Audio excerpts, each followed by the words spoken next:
Tere, mina olen Ingrid Maadvere ja täna teeme ühe sellise ülesande, kus me vormistame ühte valmis referaati. See on nagu harjutusülesanne.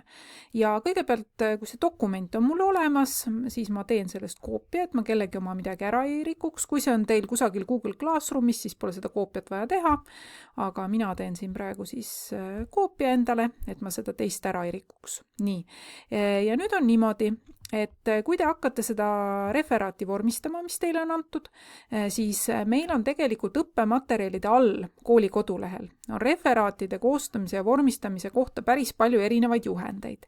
Ja üks, mida mina nüüd täna kasutan, on see referaadi kontrollimise leht.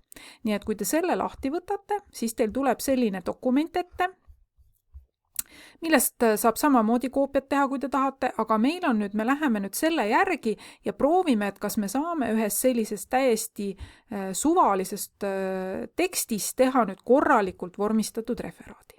Ja ma näitan teile kõik need asjad ära, nii et te saate täpselt selle järgi tegutseda. Esimene asi, vaatame üles veerised. Ja referaatide puhul peaks siis olema niimoodi, et ülevalt ja alt on 2,5 punkti ja vasakult 3 ja paremalt 2.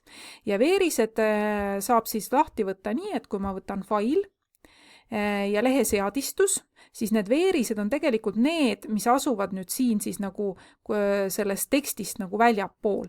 Ja vot siin ma praegu näen, et siin on igal pool on 2,5, aga mina tean, et ainult üleval ja all on 2,5, vasakule jätame 3, see tavaliselt jäetakse sellepärast, et saaks pärast välja trükkida ja köita, et oleks nagu suurem vahe ja vajutan okei.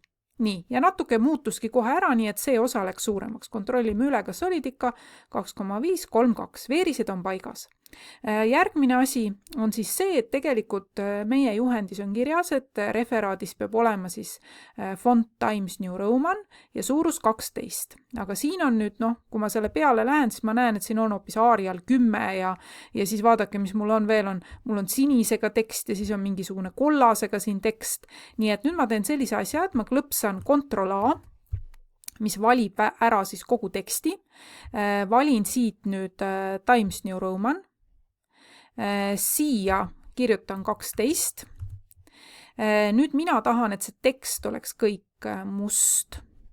Ja et kuidas seda tausta siin ära saada, siin on mingi kollane taust, siis esile tõstetud värv paneme, et mitte ühtegi.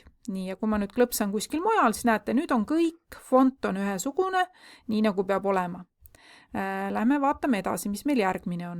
Järgmine on rööpjoondus. Rööpjoondus tähendab siis seda, et kahelt poolt on tekst nagu pandud, siis näete, et kui siin on niimoodi see asi sirgelt, siis siinpool on ka. Teeme jällegi Ctrl+A, valin kõik ära. Ja siis näete, siin on mul võimalik ka vaadata, kust ma seda rööpjoondust saan, eks ole, et mul on siin eraldi nupukene selleks.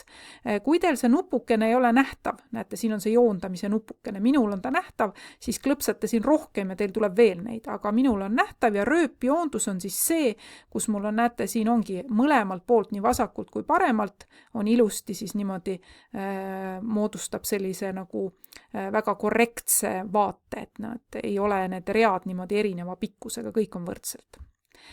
Vaatame edasi. Järgmine reavahe 1,5 ja lõiguvahe 6 punkti.